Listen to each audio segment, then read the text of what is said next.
I'm Stefano Troiani, and in this presentation I will try to give you some principle of preparation with orthodontic treatment for orthognathic surgery. Goes without saying this is a base course and this topic is very ample, so I will try to give you what I deem to be the fundamental principle of preparation for orthodontic surgery. However, for a more deep analysis of these principles, you have to take further education because this is just a part of a base course. I've identified 8 basic principles that are indispensable to achieve a proper orthodontic preparation for orthognathic surgery.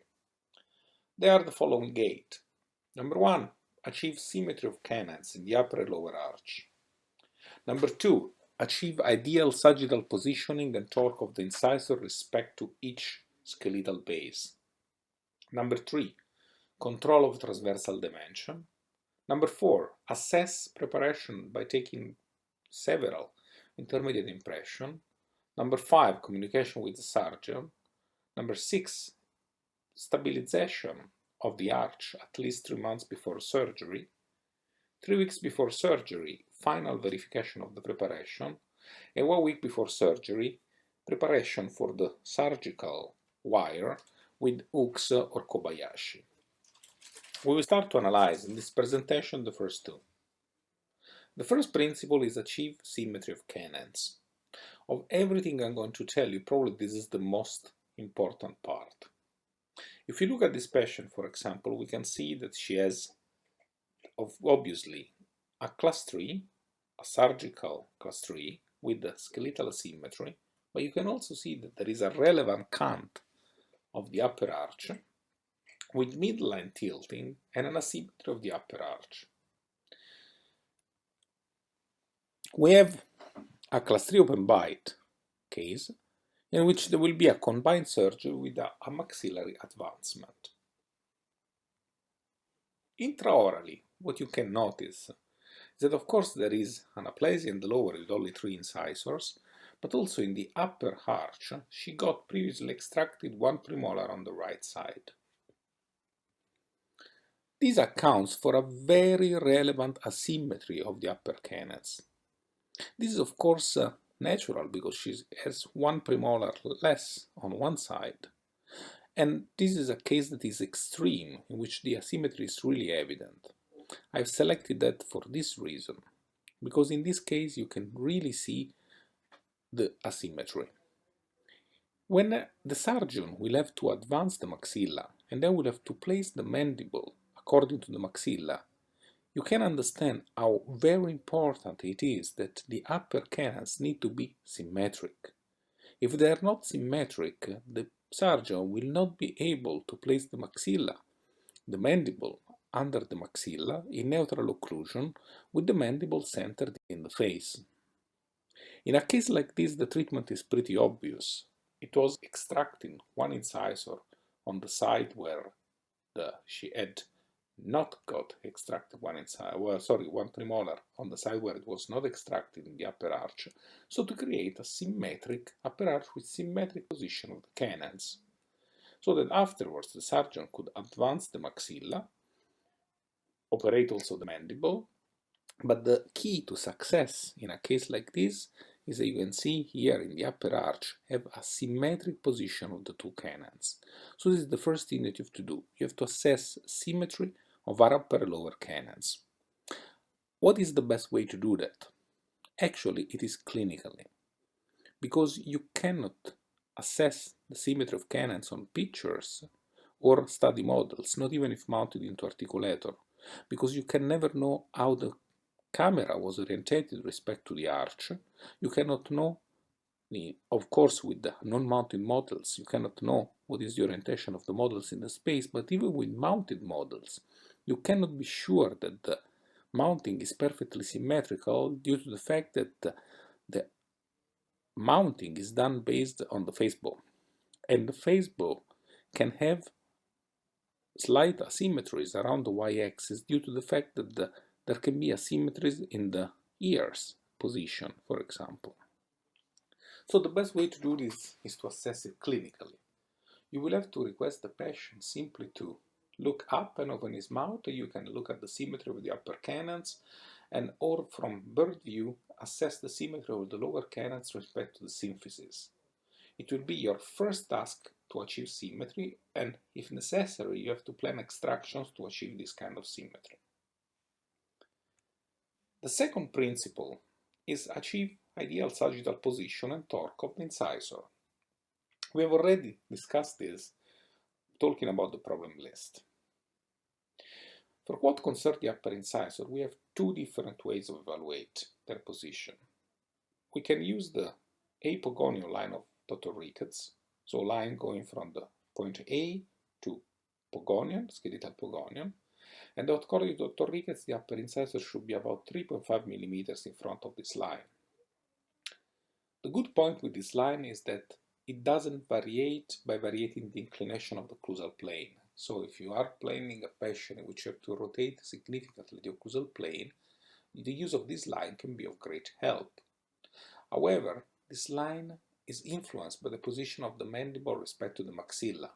So in a patient with a significant mandibular retrusion, of course, it's not the best way to evaluate the position of the upper incisor with respect to the maxilla, because their position with respect to this line will be influenced also by the position of the mandible.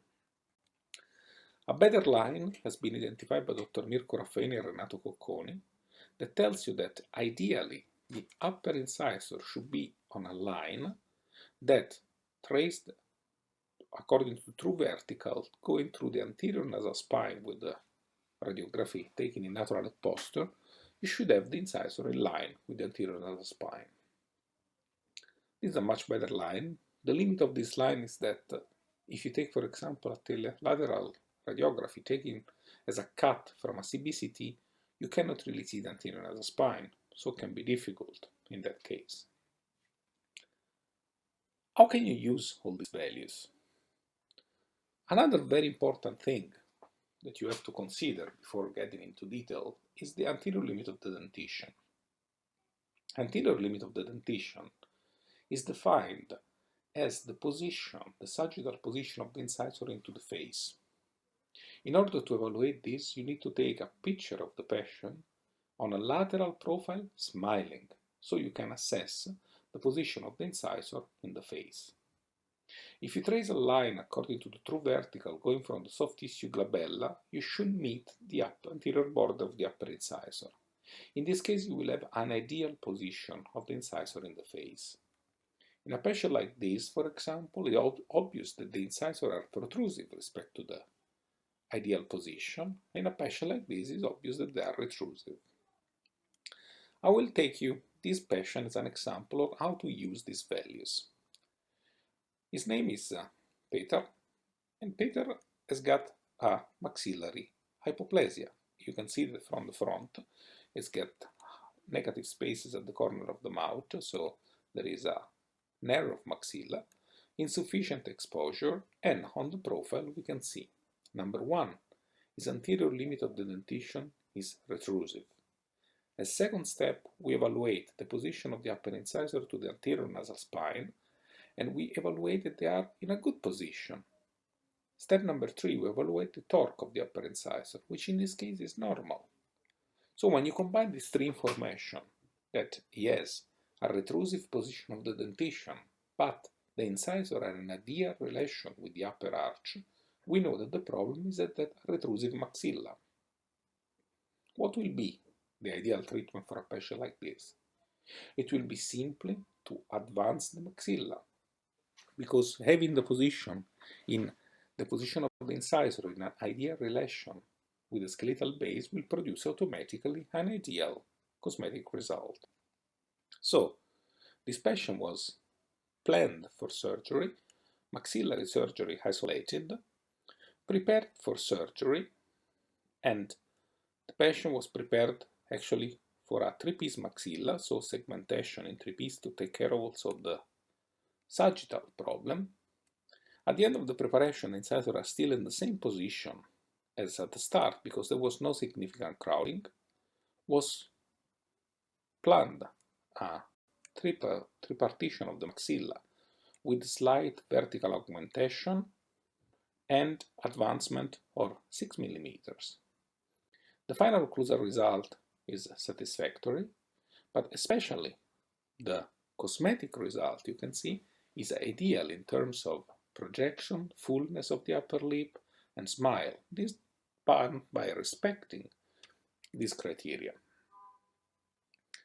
In more extreme cases, like this one, we may have to divide and to recur to multiple surgeries in order to respect this principle. As you can see here, for example, you can see that the incisors are rather in good line with the anterior nasal spine, but the patient has got extreme crowding, lack of space, and the maxilla is extremely retruded. Knowing that we need to have maxillary expansion, but despite this we will not be able to solve the crowd, we will need also to extract. Actually, the only way to achieve this good treatment here will be to have a massive advancement of the maxilla that will have to be done in two parts. So we need to have first a distraction osteogenesis that is coupled with a maxillary expansion with surgically assisted. At the end of this part, we have that despite the expansion, the surgical assisted expansion, we still have very relevant crowding, but the maxilla has been advanced also with the distraction osteogenesis. At this point, we perform two extractions and we prepare the patient for another surgery in which the patient will get a maxillary advancement with segmentation again. The final occlusal result is acceptable, is not ideal, but acceptable. However, if compared to the initial one, is for sure a huge improvement. But what is the best improvement is actually the extraoral appearance, both in front, three-quarter, and profile. So, achieving a good harmony of the incisor with the skeletal base is the most important part to achieve a good profile and a good aesthetic of the patient after surgery.